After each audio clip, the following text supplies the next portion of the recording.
수요 말씀 예배 오신 모든 성도님들을 주님의 이름으로 환영하고 축복합니다. 함께 기도하며 주님 예배하시는 내 자리로 나가겠습니다. 함께 기도하실 때 하나님, 이 시간 우리가 예수님의 이름으로 일어서는 이 시간 되기 원합니다. 우리 삶에 무너졌던 모든 영역들, 황폐하여졌던 우리 삶의 모든 부분들, 이 시간 예수 이름의 능력으로, 예수 보혈의 능력으로 다시 한번 세워지게 하여 주시옵소서. 다시 한번 정결하게 우리의 몸과 마음이 닦여지게 하여 주시고, 하나님이 뜻하신 바 하나님 아름다운 삶이 우리 삶 가운데서 세워질 수 있도록 주여 이 시간 우리 삶 가운데 오셔서 역사하시옵소서. 이 시간 주님께 우리의 마음을 열고 우리의 영혼을 열며 예수 이름이 들어와 우리 가운데 역사하실 수 있도록 그렇게 우리 삶을 개방하며 주님 앞에 나아가는 시간 가지기 원합니다. 함께 기도하며 주님 앞에 나가겠습니다. 주님, 아버지 예수의 이름으로, 예수의 능력으로, 예수님의 보혈로 아버지 저희들이 아버지 다시 한번 세워지기 원합니다. 우리 삶에 무너졌던 모든 영역들이 아버지 사단이 틈탔던 아버지 그 모든 자리들이 하나님 아버지 우리가 방치해 두었던 그 모든 삶의 어두운 부분들이, 그 연약함들이 아버지여 예수 이름으로 아버지 다시 한번 세워지고 고쳐지고 온전하여지는 이 시간 되게 하여 주시옵소서. 하나님 아버지 시간 오셔서 보수하여 주시옵소서. 주여 무너진 성벽이 재건되어지게 하여 주시옵소서. 하나님 아버지 하나님의 백성으로서 아버지 수치를 당하지 않게 하여 주시고, 아버지 하나님의 보좌가 우리가 중심 가운데 있고, 아버지 주님의 성전이 우리 마음 가운데 세워짐으로 말미암아 아버지 주님이 영광 받으시고 또 주님을 높이는 삶 살아가는 우리가 되게 하여 주시옵소서. 예수 이름으로, 예수 능력으로 주여 우리를 세워 주시옵소서. 주님 주님께 맡겨드립니다. 예수의 이름으로 나는 일어설 것입니다.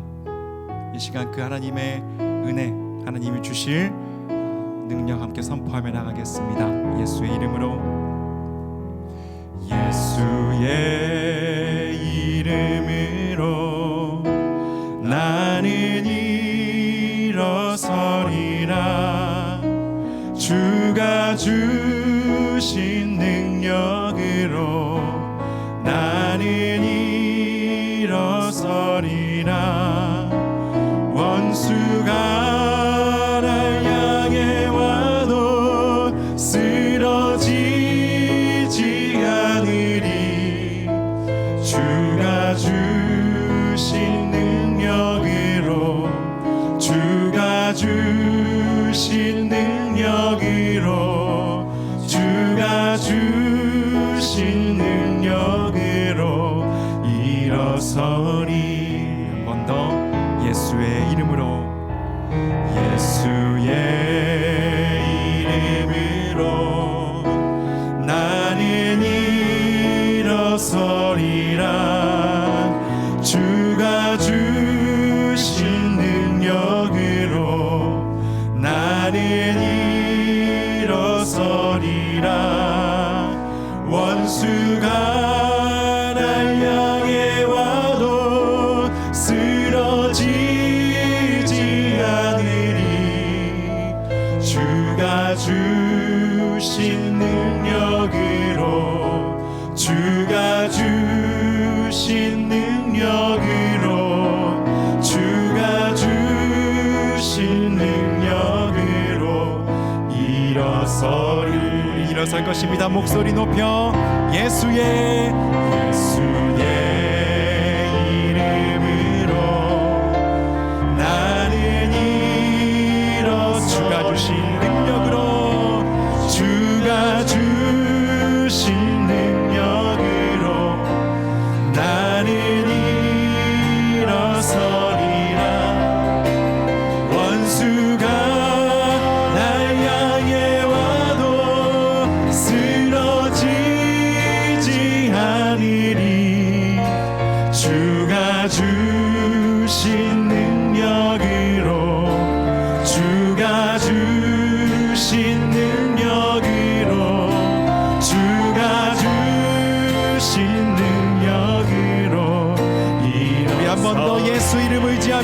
합시다. 나는 일어설 것입니다. 예수의 이름으로 나는 일어서리. 주가 주신 능력으로 나는 일어서리라. 원수가 날 향해 와도 쓰러지지 않으리. 주가 주신 능력으로 주가 주신 능력으로 주가 주신 능력으로 일어서리. 원수가 날 향해 와도 원수가 날 향해 와도 쓰러지지 않으리. 아멘. 주가 주신 능력으로 주가 주신 능력으로 주가 주신 능력으로 우리 한 번 더 원수를 대적하며 원수가 날 향해 와도 원수가 날 향해 와도 주가 주신 능력으로 주가 주신 능력으로 주가 주신 능력으로 일어서리. 주가 주신 능력으로 주가 주신 능력으로 주가 주신 능력으로 주가 주신 능력으로 일어서리. 아멘. 주님 능력으로 일어서는 우리의 삶이 되기 원합니다. 이 시간 우리가 주님의 얼굴을 배웁기 원하오니 주님의 영광 비춰주시옵소서. 아멘. 찬양합시다. 존귀하신 주님, 존귀요 존귀하신 주. 감사 찬양, 감사 찬양과 경배 다 받으실 주님. 존귀요 존귀하신 주의 감사를, 감사 찬양과 경배 다 받으실 주. 존귀하신 주님 높여드립시다. 한 번 더. 존귀요 존귀하신 주. 감사 찬양과 경배 다 받으실 주님. 존귀요 존귀하신 주. 감사 찬양과 경배 다 받으실 주님. 찬양 할렐루야, 찬양 할렐루야. 보좌 위 어린 양께 우리 경배하며 영광 돌리네. 할렐루야. 우리와 함께 영광 주 승리의 용사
아침에 깰 때에 주 영상에 만족하리.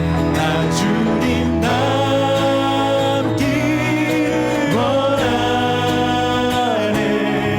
믿음으로 주 얼굴 보리라. 믿음으로 주 얼굴 보리라. 나는 믿음으로 주 얼굴 보리니. 아침에 깰 때에 주 영상에 만족하리. 나 주님 닮기 원하네. 믿음으로 주 얼굴 보리라. 믿음으로 주 얼굴 보리. 한 번 더 찬양하겠습니다. 나는 믿음으로 주 얼굴 보리니. 아침에 깰 때 주님 한 분만으로 만족하리. 나 주님 닮기 원하네. 믿음으로 주 얼굴 보리라. 믿음으로 주 얼굴 보리라. 나 주님 닮기 원하네. 나 주님 닮기 원하네. 믿음으로 주 얼굴 보리라. 믿음으로 주 얼굴. 한 번 더 우리의 소원을 담아 나 주님 보기 원합니다. 닮기 원하네. 믿음으로 주 얼굴 보리라. 믿음으로 주 얼굴 보리라. 아멘. 믿음으로 주님의 얼굴을 배우는 예배 시간이 되게 합니다. 찬란한 영광으로 지금도 우리를 비추어 주시는, 우리와 함께하여 주시는, 변함없는 사랑과 은혜 베풀어 주시는 예수 그리스도의 얼굴을 바라보는 이 시간 되게 하옵소서. 찬양합니다. 예수 우리들의 밝은 빛. 예수 우리들의 밝은 빛. 은혜와 긍휼을 베푸시는 주. 의의 길을 따라가는 주의 자녀들에게 항상 밝은 빛을 비추시네. 그는 구원의 주 하나님,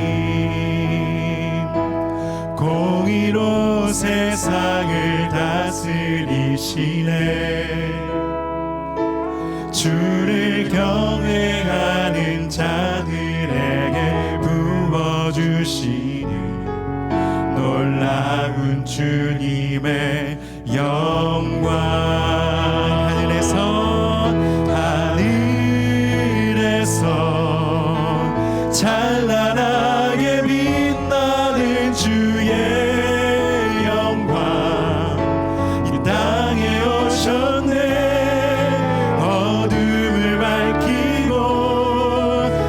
생명 주시네. 영원히 빛나는 나의 예수님 높이 영광과 찬양 받으실 그 이름 경배합니다. 슬픔을 거두고 내게 자유 주시네. 기쁨의 노래를 영원한 나의 빛 예수께. 우리의 밝은 빛 되시는 예수님. 예수 우리들의 밝은 빛. 은혜와 긍휼을 베푸시는 주. 주의 길을 따라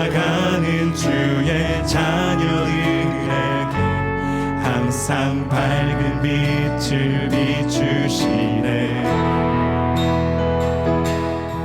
그는 구원의 주 하나님,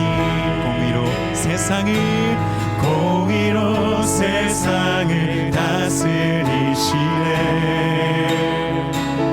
주를 경외하는 자들에게 부어주시니 놀라운 주님의 영광.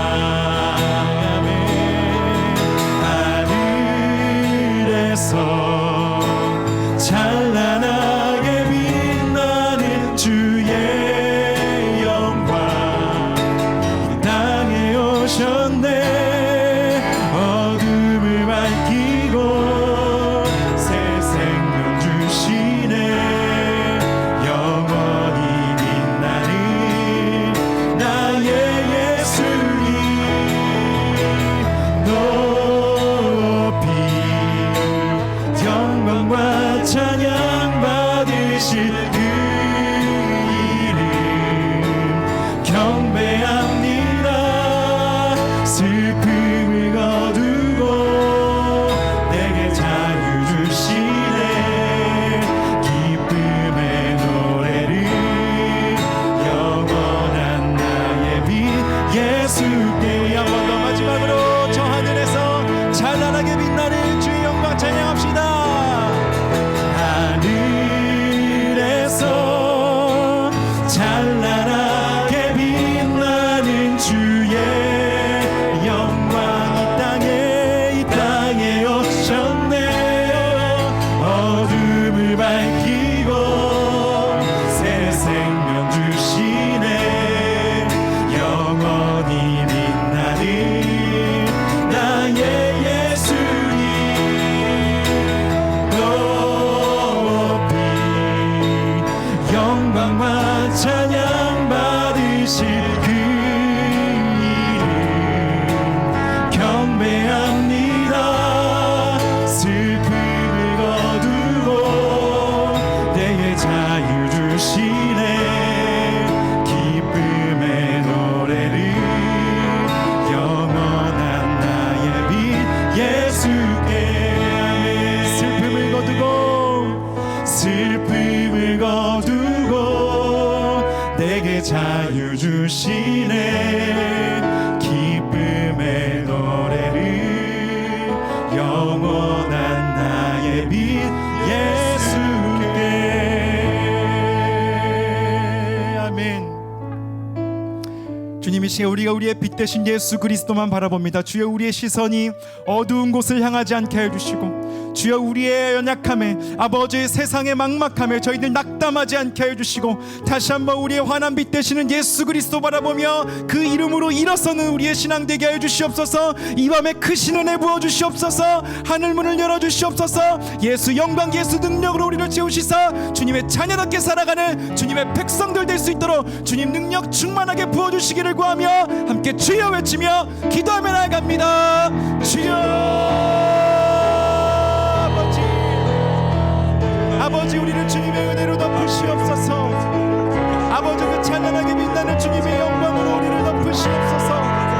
주여, 모든 어두운 곳을 떠나가게 하옵소서. 오 아버지여, 지금 축제되게 하옵소서. 오 아버지, 우리 세월 세워주시옵소서. 아버지,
그렇습니다. 이 시간 주님의 그 환한 빛이, 주님의 강력한 임재가, 우리의 모든 연약함과 어둠을 이기고도 남는 주님의 능력이 주여 이 시간 이 자리 가운데 임한 줄 믿습니다.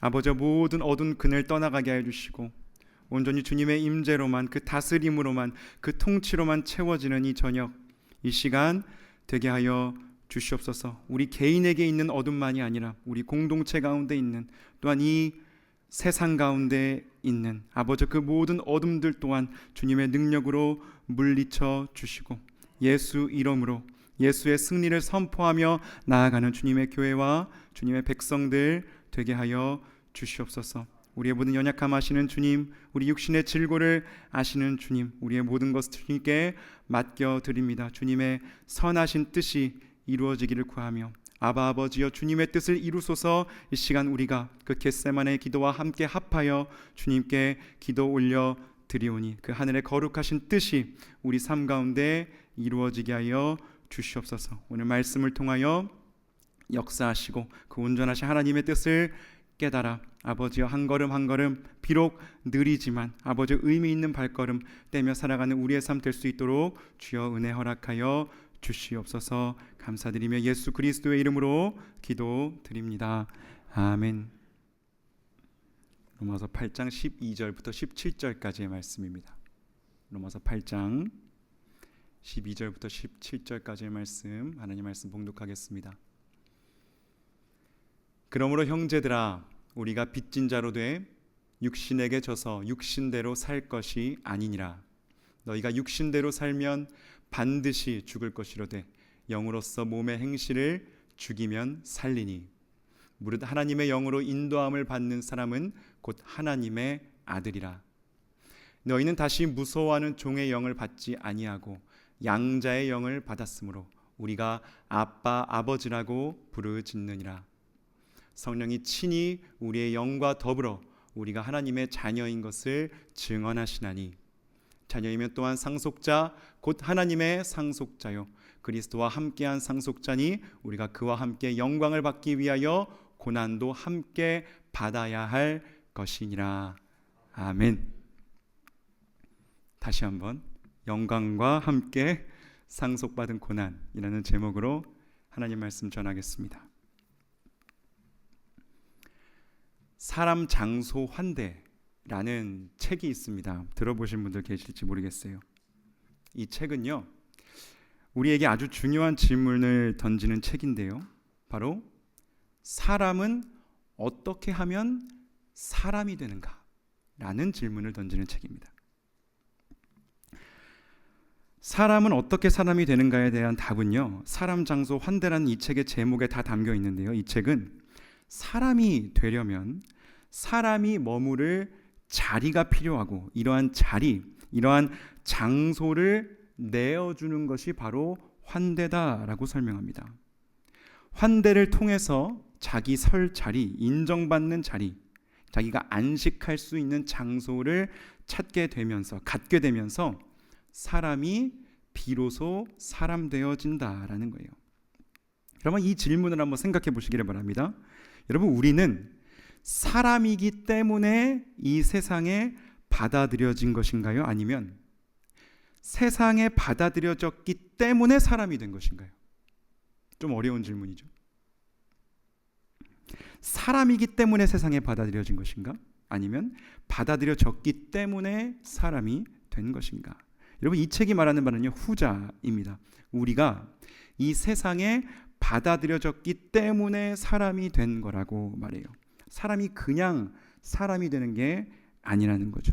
누군가가 우리를 절대적 환대로 맞이해주고 우리가 발붙이고 살아갈 공간, 장소, 자리를 주었기 때문에 우리가 지금 사람 노릇을 하며 살아갈 수 있는 것이다 라고 이야기하는 거예요.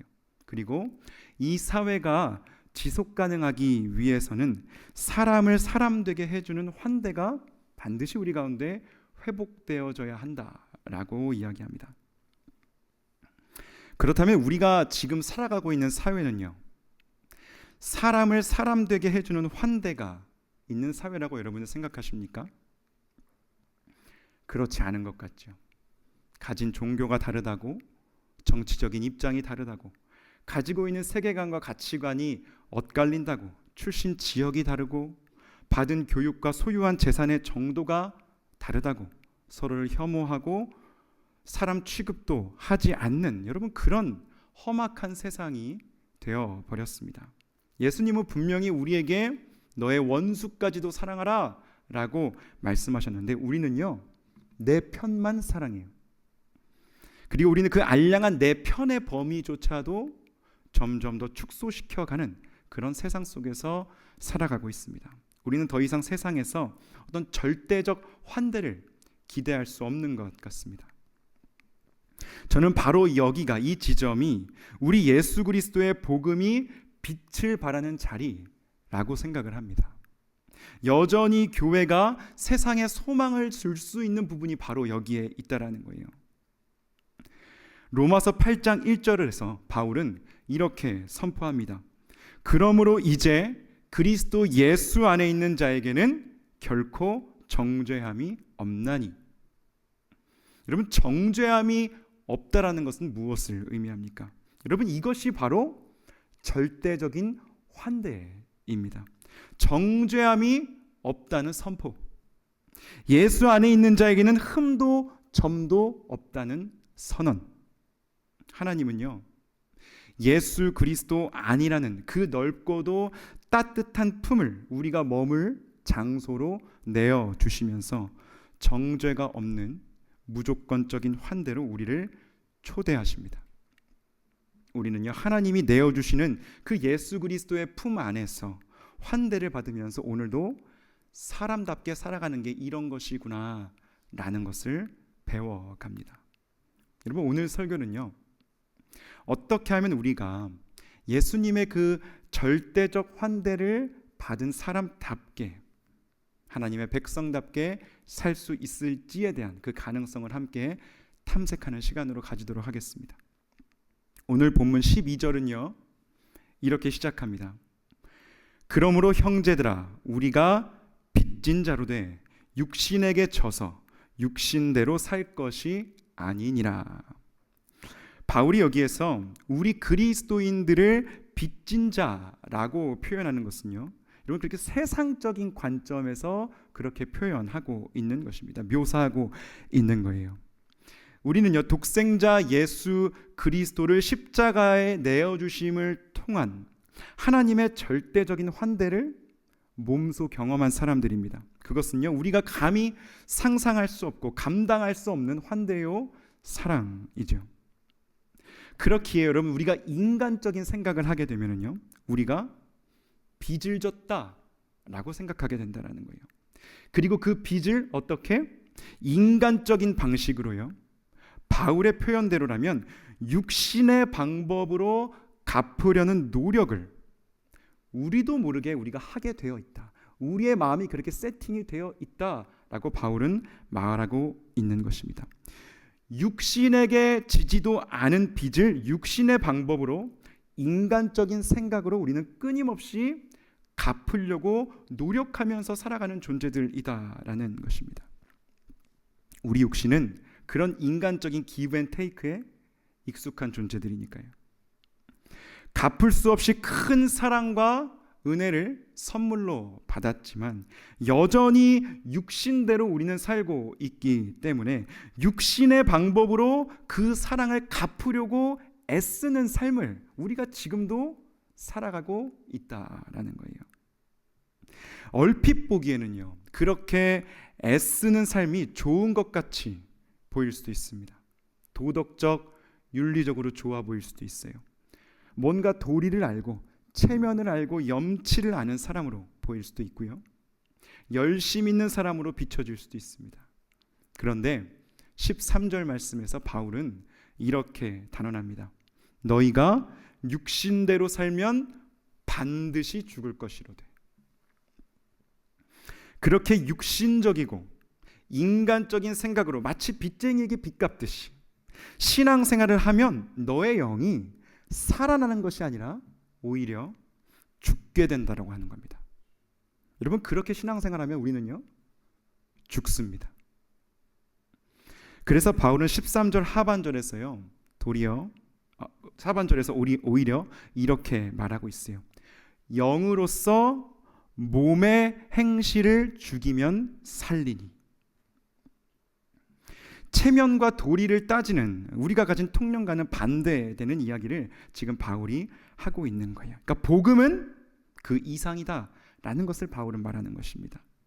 바울은 그러한 몸의 행실을 죽여야, 체면과 도리와 염치를 따지는 그 몸의 행실을 죽여야 그때서야 오히려 우리가 살 수 있게 된다라고 하는 거예요. 의무감으로 하는 신앙생활, 부채감으로 하는 신앙생활, 빚 갚듯이 하는 신앙은요, 오히려 우리를 병들게 하고 서서히 죽음에 이르게 한다는 것입니다. 체면과 염치, 도덕과 윤리, 사회적인 책임을 지고 정의를 추구하고 약자들과 연대하는 삶이 소용없다는 것이 아닙니다. 그러한 삶으로 우리를 추동해가는 동기가 과연 어디로부터 오는 것인가? 여러분, 그것이 중요하다고 바울은 우리에게 말하고 있어요.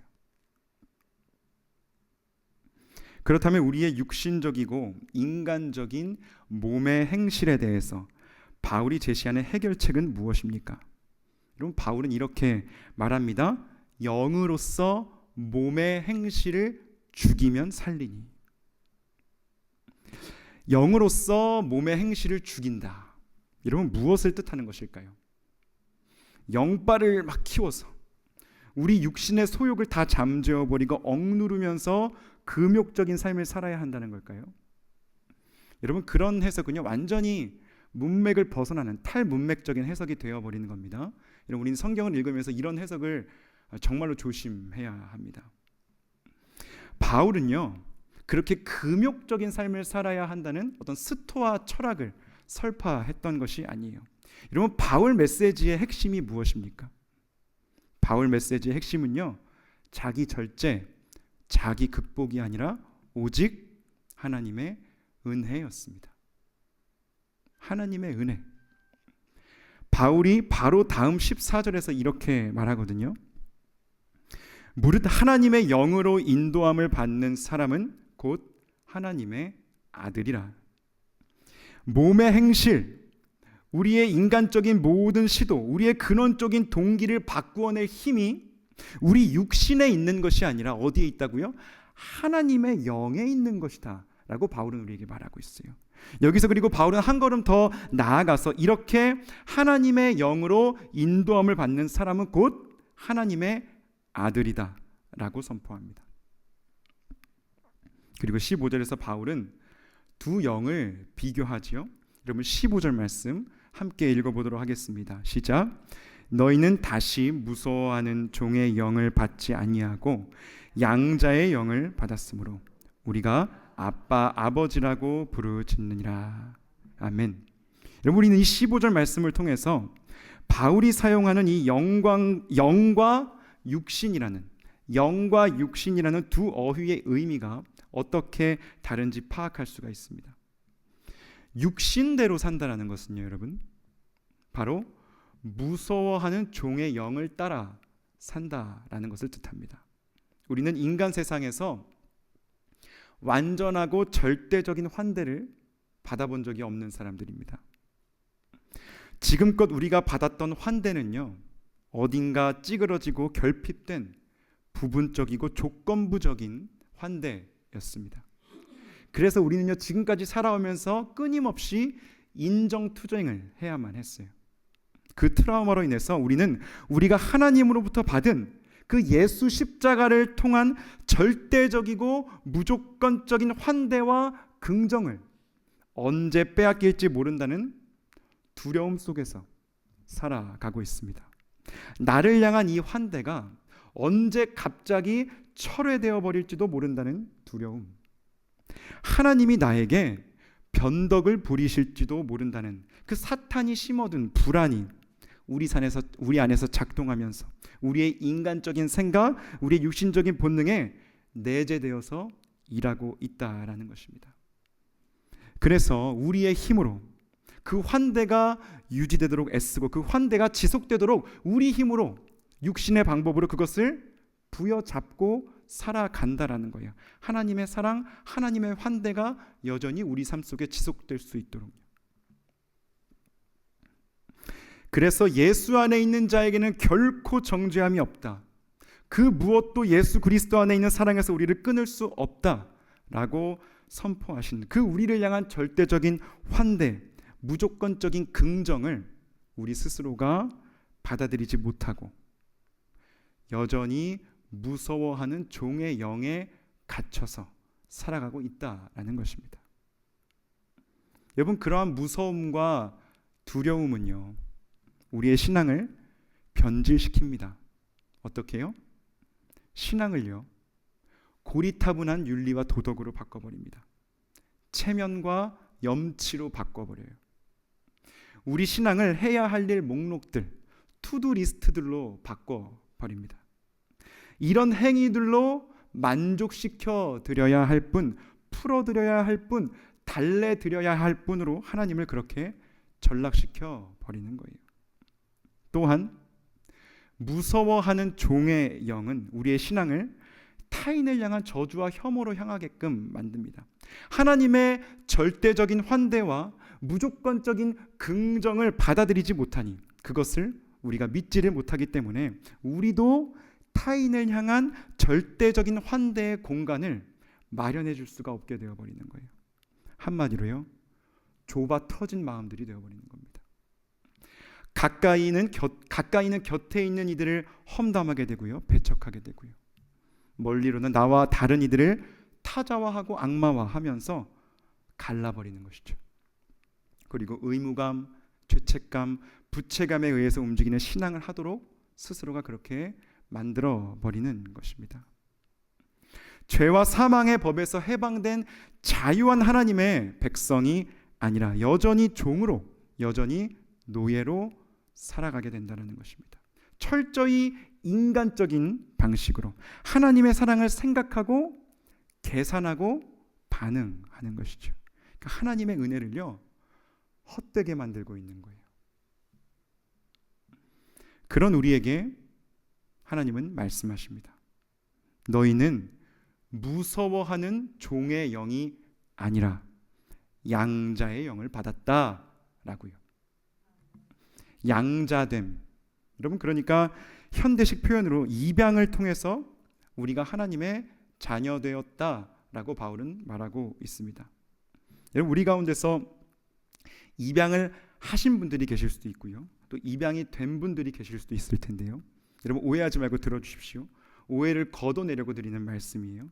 우리가 이 양자됨이라는 중요한 신학적 용어, 이 바울의 용어를 들으면서요, 우리에게 의문이 들 수도 있습니다.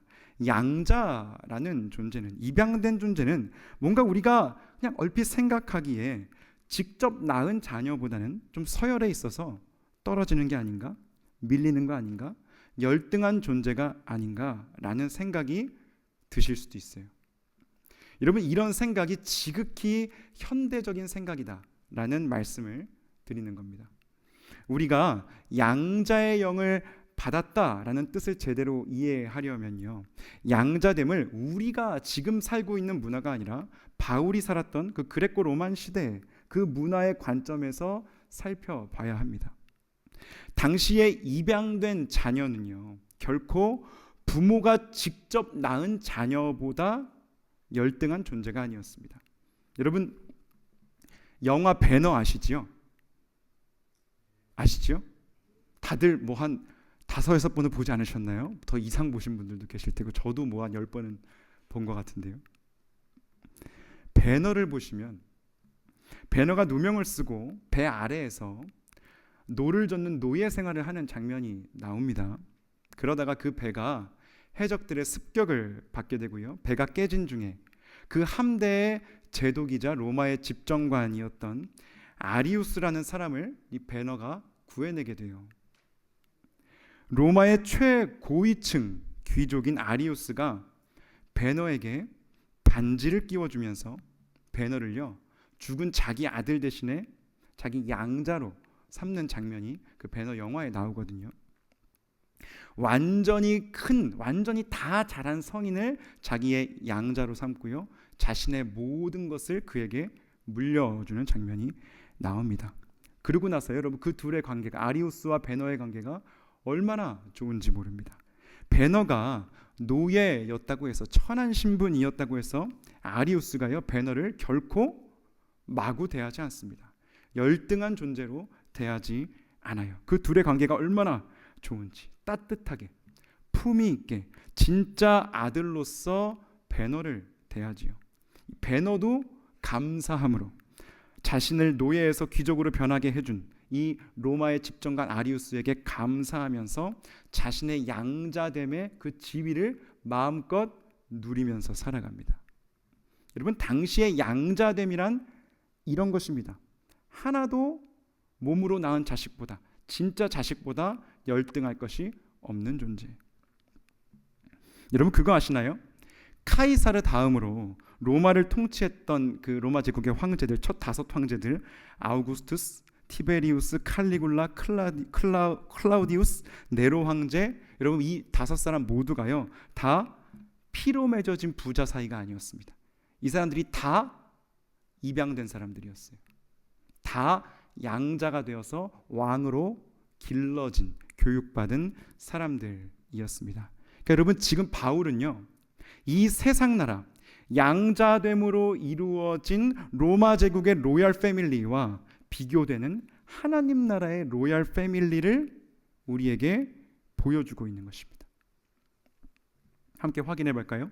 로마서 8장 16절 17절 함께 읽겠습니다. 시작.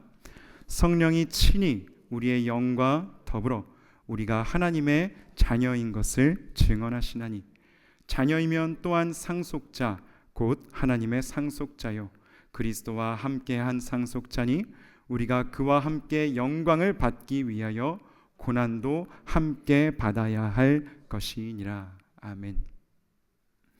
우리 안에 내주하시는 성령님께서 친히 우리가 하나님의 자녀인 것을 증언하신답니다. 우리가 무서워하는 종의 영을 따르면서 육체의 요구, 인간적인 조건들에 복무하려고 할 때에 성령께서 우리를 그 지점에서 설득하시는 거예요. 너는 하나님의 자녀다. 너는 이미 하나님의 절대적이고 무조건적인 환대 가운데 있는 사람이다. 너는 용납받았다. 너는 의롭게 되었다. 하나님의 자녀는 두려움으로 순종하지 않는다. 부채감으로 일하지 않는다. 너는 너 자신을 증명할 필요가 없다. 다시 종 노릇하는 자리, 무서워하는 노예의 자리로 돌아가지 말고 자녀됨을 누려라 라고 성령님은 우리 안에서 말씀하시는 것입니다. 그리고 나오는 말씀이 17절이에요. 여러분 17절 말씀을요 다시 한번 새번역 성경으로 읽어보겠습니다. 함께 읽으실까요? 시작. 자녀이면 상속자이기도 합니다. 우리가 그리스도와 함께 영광을 받으려고 그와 함께 고난을 받으면 우리는 하나님이 정하신 상속자요 그리스도와 더불어 공동 상속자입니다. 아멘. 그렇습니다, 여러분. 우리는 모두가 하나님의 상속자입니다. 가끔 이런 농담, 푸념 혹은 아쉬운 소리 하는 분들 본 적이 있습니다.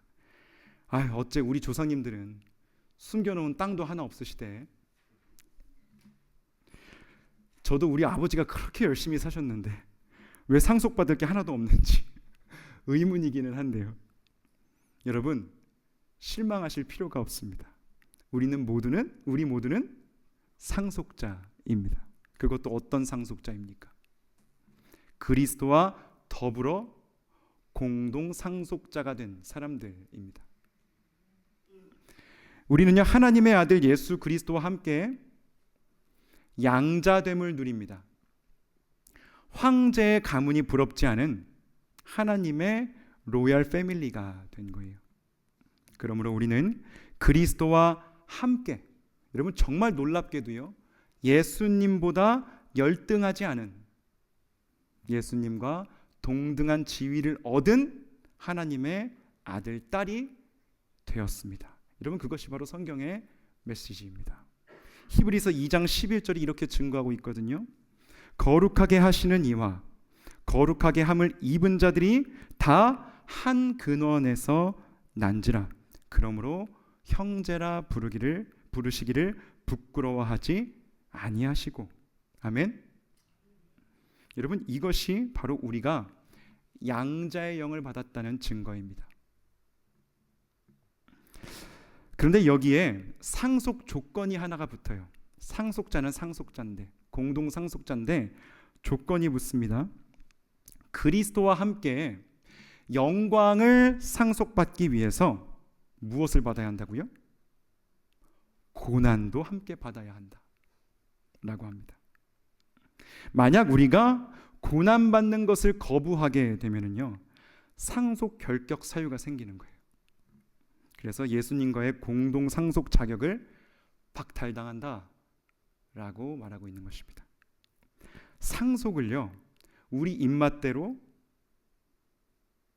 골라서 받을 수 없다는 거예요. 받으려면 고난까지 세트로 한꺼번에 받아야 한다라고 바울은 우리에게 말해주고 있는 것입니다. 고난만 제외된 꽃길만 걷는 상속은 없다라고 말하는 거예요. 그런데 이 고난이라는 것은요, 무서워하는 종의 영을 받은 사람들, 육신의 생각, 인간적인 방식을 여전히 쫓는 사람들은요, 감당할 수 없는 것입니다. 육신의 생각, 인간적인 방식, 부채감과 죄의식, 체면과 염치를 차리는 것 가지고는요, 우리는요, 성도가 받아야 하는 그 고난을 이해할 수도 없고요, 여러분, 그 고난을 결국에 이겨내지도 못하게 되어 있습니다. 결국에 우리는 계산기 두드리게 되기 때문입니다. 양자의 영이 아니라 무서워하는 종의 영을 가진 사람은요, 우리를 위해 또 아버지께 순종하기 위해 십자가 지고 고난의 길을 가신 그 예수님의 능력과 은혜를 누릴 수 없게 되기 때문에 고난도 감당할 수 없게 되어버리는 것입니다. 무서워하는 종의 영을 가진 사람은요, 겟세마네를 앞에 두고, 겟세마나에서 십자가를 앞에 두고 아바 아버지를 부르셨던 예수님의 기도를 올려드리지 못하게 되는 거예요. 이 기도는요, 양자의 영을 가진 사람만이 자기가 져야 할 십자가 앞에서 올려드릴 수 있는 기도거든요. 아바 아버지요, 주님의 뜻을 내 삶 가운데 이루어 주십시오 라고 양자의 영을 가진 사람만이 하나님 앞에서 올려드릴 수 있는 기도입니다. 어떠십니까, 여러분? 여전히 여러분은 하나님의 양자 되기 원하십니까? 하나님께 입양되기 원하세요? 예수님과 함께 공동 상속자가 되기 위하여 그분이 받으신 고난을 함께 받으실 준비가 되어 있으신지 여러분 스스로에게 한번 물어보시기 바랍니다. 제가 그리스도인으로서 받는 고난, 그러니까 우리가 잘못해서 받는 고난, 그런 세상으로부터 받는 그런 문매가 아니라 그리스도인이 마땅히 받아야 할 고난이 무엇일까 고민을 하는데 문득 옛 기억이 하나 떠올랐습니다. 여러분 아마 다 들어보셨을 거예요. 거창고등학교 직업선택 10계명이라고 한때 큰 화제가 되었던, 한번 제가 읽어드리도록 하겠습니다. 하나, 월급이 적은 쪽을 택하라. 둘, 내가 원하는 곳이 아니라 나를 필요로 하는 곳을 택하라. 셋, 승진 기회가 거의 없는 곳을 택하라. 넷, 모든 조건이 갖추어진 곳을 피하고 처음부터 시작해야 하는 황무지를 택하라. 다섯, 앞을 다투어 모여드는 곳은 절대 가지 마라. 아무도 가지 않은 곳으로 가라. 여섯, 장래성이 전혀 없다고 생각되는 곳으로 가라. 일곱, 사회적 존경 같은 건 바라볼 수 없는 곳으로 가라. 여덟, 한 가운데가 아니라 가장자리로 가라. 아홉, 부모나 배우자나 약혼자가 결사반대를 하는 곳이면 틀림이 없다. 의심치 말고 가라. 열, 왕관이 아니라 단두대가 기다리고 있는 곳으로 가라. 여러분, 이게 고등학교 직업선택 10계명입니다. 좀 살벌하죠? 어떤 느낌이 드십니까? 좀 비현실적인 느낌 들지 않으세요? 우리 자녀나 우리 손주들에게 이 직업선택 10계명을 직업선택의 기준으로 또는 삶의 기준으로 여러분 제시할 수 있으시겠습니까? 부끄럽지만 솔직히 말하면요, 목사인 저부터도 어려울 것 같고요, 제 아내와 제 자녀들에게 이걸 삶의 기준으로 제시하기는요 더 어려울 것 같습니다. 실제로 이 거창고등학교 출신 학생들 중에서는요, 이 직업선택 10계명을 깊이 마음에 새긴 분들 중에서 여러 조건과 또 능력이 뛰어남에도 불구하고 비교적 이렇게 뛰어나게 출세한 분이 많지 않다고 합니다. 왜냐하면 의도적으로 그런 삶을 추구하지 않았기 때문에 그렇다는 거예요. 고창고등학교 출신 중에 어떤 분이 그렇게 말씀하시더라고요. 저 직업선택 10계명이 자기 삶의 브레이크가 되어 주었다라고요. 그런데 돌아보니 브레이크가 없는 삶보다는 브레이크 있는 삶이 훨씬 나은 것이었다라는 자기 평가를 내리시는 것을 제가 읽은 적이 있습니다. 이 직업선택 10계명을 읽게 하신 분이 고 전영창 선생님이라는 분이세요. 이 직업선택 10계명은요, 그 전영창 선생님의 교육 철학을 선생님의 아들과 제자들이 나중에 정리를 해 놓은 것입니다. 이분의 삶이 아주 독특합니다. 이분이 1917년생이셨는데 일본에서 신사참배 반대 운동을 하다가 옥고를 치렀고요. 1947년에 웨스트민스터 신학교로 유학을 오셨습니다. 그리고 한국전쟁 소식을 듣고 다시 한국으로 오셨어요. 그래서 그 당시 다니던 웨스턴 신학교라는 곳에서 최초로 이 전영찬 선생님을 위한 한 분을 위한 학위 수여식을 했다라고 합니다. 선생님은 부산 복음병원의 설립자이시기도 하고요. 나중에 어떤 대학교의 총장 자리도 제안받고 또 어떤 큰 교회의 담임 목사 자리도 제의받으셨다고 하는데 그런 제의들을 거절하시고 당시 폐교 직전에 있었던 거창고등학교의 교장으로 취임하시게 됩니다. 그걸 하나님의 사명으로 여기셨던 거예요. 그리고 기독교적 세계관으로 제자들을 길러내셨습니다. 거창고 26회 졸업생이시고 거창고 교목이셨던 유보성 목사님이라는 분의 추모 기도문이 있거든요. 제가 이 기도문을 읽고 참 큰 감동을 받아서요, 여러분과 함께 나누고 싶습니다. 조금 길지만 제가 좀 읽어드리도록 하겠습니다. 사람을 불러 당신의 뜻을 세상에 심고 밝혀나가시는 하나님 아버지, 오늘 저희는 이 학교의 스승으로 오셔서 불꽃 같은 열정으로 살다 가신 고 전영창 선생님의 삶과 죽음을 회상하고 추도하는 예배로 모였습니다. 이를 통해서 우리의 삶의 나태함을 되돌아보고 우리의 믿음의 연약함에 박차를 가하고 우리의 뒤틀린 꿈을 교정받고 우리 안에 식어가는 정의와 헌신과 사랑과 눈물과 순수와 열정을 회복하는 시간으로 삼으려 합니다. 주님, 우리는 모든 사람들이 넓고 평탄한 길을 가는데 홀로 그 길을 따르지 않고 좁고 비탈진 길을 간 한 사람을 알고 있습니다.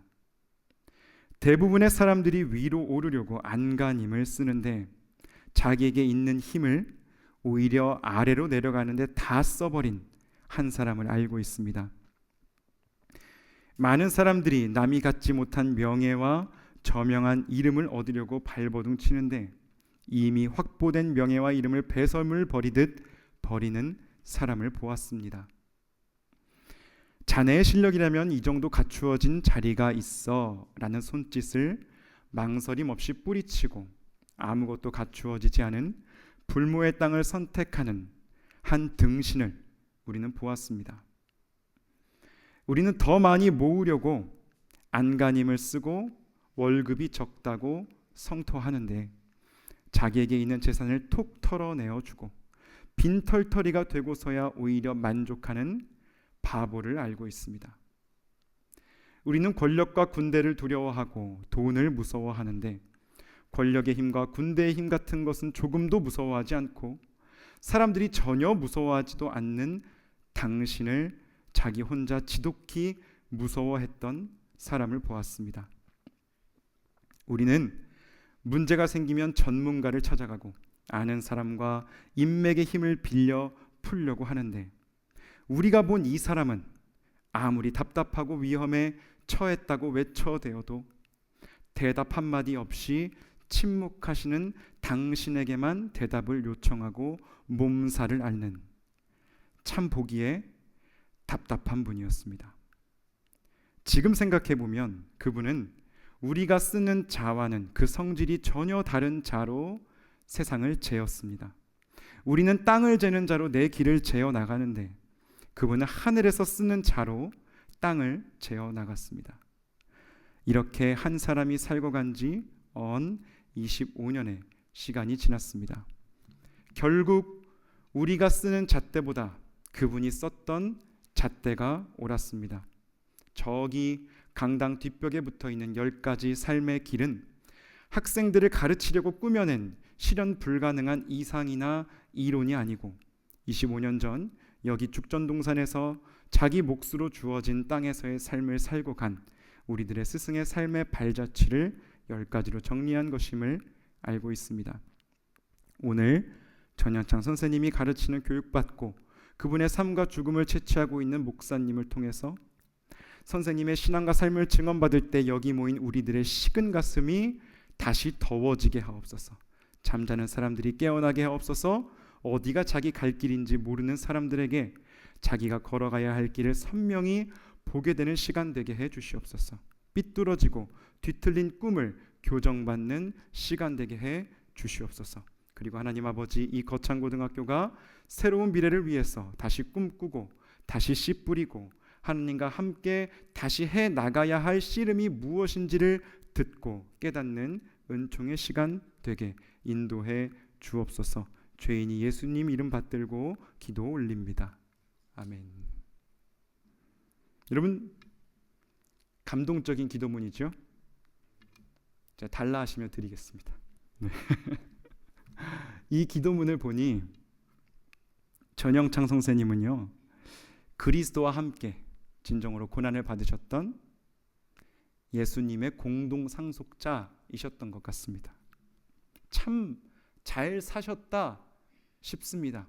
25년이 지난 후에 그것이 증명되었다고 제자도 고백하고 있습니다. 누군가가 우리의 인생을 기억하면서 이런 추모 기도를 하나님께 올린다면 여러분, 그것만큼 잘 산 인생도 없겠죠. 이런 인생을 살아야겠다는 소망이 들지 않으십니까, 여러분? 여러분, 우리도 그렇게 그리스도와 함께 고난받는 인생, 예수님과 공동 상속자 된 인생을 살려면요, 여러분, 이 기도문의 내용처럼요, 우리의 삐뚤어지고 뒤틀린 꿈이 교정을 받아야 합니다. 육신의 생각, 인간의 생각이 아니라 양자의 영으로 교정을 받아야 한다라는 거예요. 그래서 상향이 아니라 하향의 삶을 살아야 합니다. 그래서 때로는 세상이 보기에 바보 같고 등신 같은 결정도 내릴 줄 알아야 합니다. 침묵하시는 하나님 앞에서 몸살을 앓을 줄도 알아야 하고요.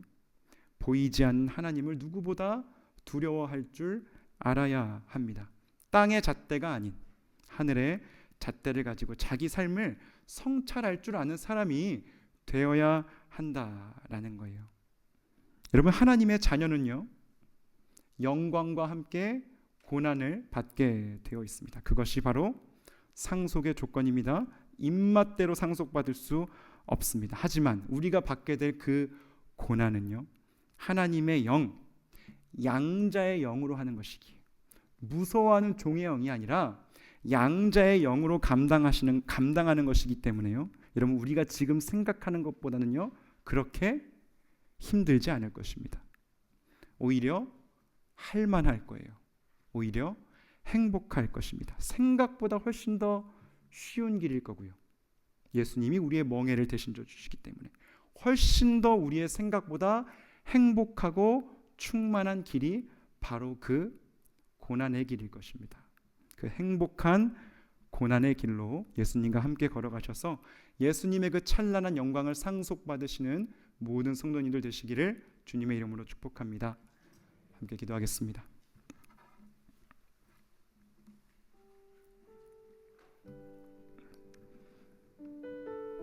여러분, 이 시간 우리의 신앙생활의 동기가 어디에 있는지 지금 우리 삶을 들여다봅시다. 우리는 무서워하는 종의 영으로 신앙생활하고 있지는 않습니까? 체면으로, 염치로, 도리로 하나님께 무언가를 갚아드리기 위해 육신적인 생각으로, 인간의 방법으로 신앙생활하고 있지 않습니까? 하나님 우리에게 말씀하십니다. 아니다. 그런 시도하지 않아도 된다. 나의 앞에서 너 자신을 증명하지 않아도 괜찮다.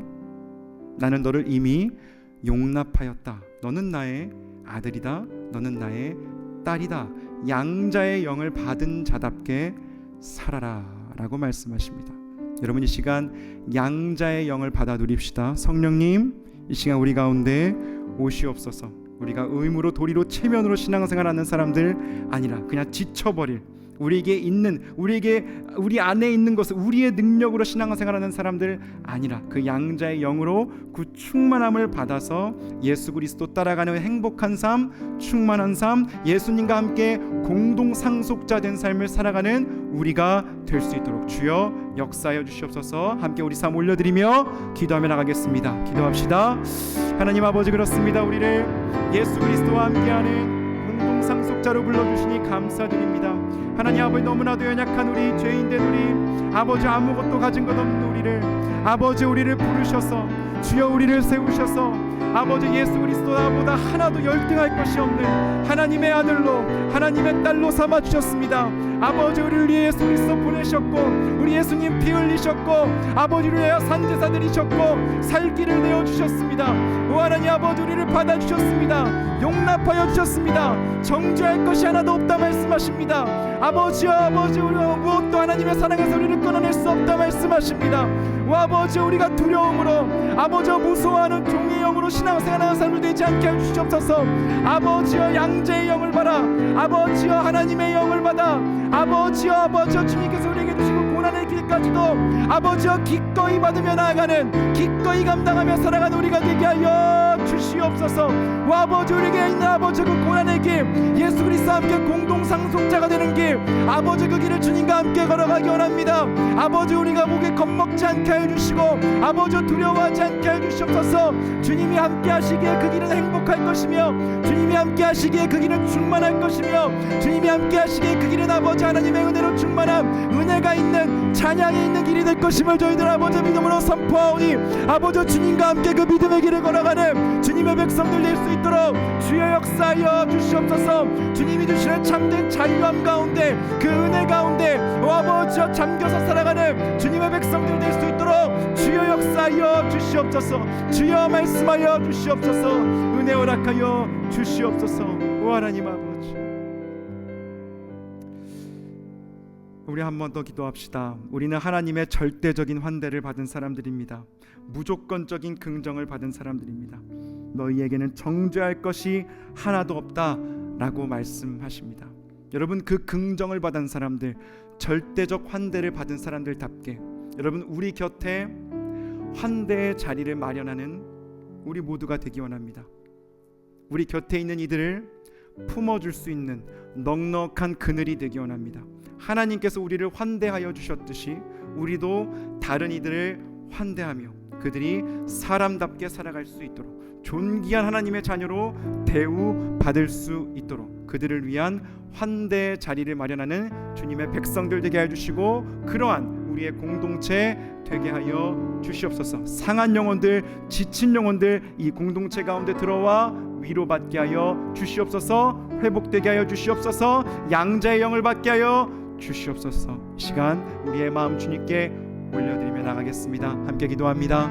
하나님 아버지, 그렇습니다. 주님께서 우리를 긍정하여 주셨듯이 결코 정죄함이 없다라고 우리에게 말씀하여 주셨듯이 아버지, 우리 또한 그 주님께 받은 사랑을 전하며 살아가게 하여 주시옵소서. 우리를 향해 보여주셨던 그 절대적인 환대를 아버지, 우리 또한 다른 이들을 위해 내어주며 아버지, 다른 이들이 사람으로 사람답게 살아갈 수 있도록, 하나님의 자녀답게 살아갈 수 있도록, 용납받을 수 있도록, 그들의 삶의 존재 자체로 아버지 귀히 여김을 받을 수 있도록 그렇게 삶의 자리를 내어주며 아버지, 하나님의 백성된 삶을 살아가는 우리가 되게 하여 주시옵소서. 오 아버지, 아버지, 우리의 좁아진 마음을 넓혀 주시옵소서.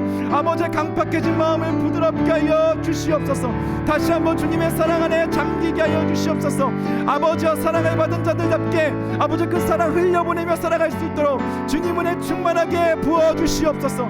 오 아버지, 그 능력 아버지여 저희들 받다고 원합니다. 오 하나님 아버지, 좁아진 마음은 아버지, 우리 강팍해진 생각, 오 아버지, 우리 차가워진 마음을 주님 앞에 올려드리오니 다시 한번 주님의 사랑으로 데펴주시고 오 아버지와 사랑으로 품으며 살아가는 주님의 백성들 될 수 있도록 역사해 주시옵소서. 우리의 생각을, 우리의 시선을, 우리의 마음을 아버지와 주님께 맡겨드립니다. 주님께 올려드립니다. 주여 고쳐주시옵소서. 온전케 하여 주시옵소서. 주여 도와주시옵소서. 주님 감사합니다. 하나님 아버지, 우리는 무서워하는 종의 영을 받은 사람들이 아니라 하나님의 영, 양자의 영을 받은 사람들인 줄 믿습니다. 은혜를 받아 누리는 사람들인 줄 믿습니다. 아버지여, 그 은혜를 받아 누리는 사람들답게 자유롭게, 행복하게, 충만하게 주님을 섬기는 기쁨을 날마다 누리며 살아가는 주님의 백성들 되게 하여 주시옵소서. 체면으로, 도리로, 염치로, 채무감으로, 죄책감으로 하는 신앙생활 아니라, 노예와 같은 신앙생활 아니라 하나님의 자녀가 되어 예수님의 공동 상속자가 되어 예수님과 함께하는 고난을 기꺼이 감당하며 살아가는 주님의 자녀들 될 수 있도록 주여 역사하여 주시옵소서. 그 고난을 기꺼이 감당하기 위하여 우리의 뒤틀린 꿈이 교정되어지게 하여 주시옵소서. 예수 그리스도께서 어떠한 길을 걸어가셨는지, 아버지를 부르며 어떻게 자기 십자가를 지셨는지를 기억하며 우리 또한 우리가 져야 할 십자가, 아버지여 이 십자가 지게 하소서, 그렇게 기도하며 살아가는 우리가 되게 하여 주시옵소서. 그리하여 아버지여, 우리의 생애를 마칠 때 누군가가 우리를 위하여 이러한 추모 기도문 하나 하나님 앞에 올려드릴 수 있도록, 하나님의 사람으로 우리가 기억되어질 수 있도록 주여 우리 삶 가운데 오셔서 역사하여 주시옵소서. 감사드리며 살아계신 우리 구주 예수 그리스도의 이름으로 기도드리옵나이다. 아멘. 지금은 예수 그리스도의 은혜와 하나님의 사랑과 성령의 교통하심이 하나님의 자녀가 되어 담대하게 충만하게 하나님의 백성의 능력, 그 은혜 누리며 살아가게 될 모든 주님의 백성들과 지금부터 영원히 항상 함께 있을지어다. 아멘.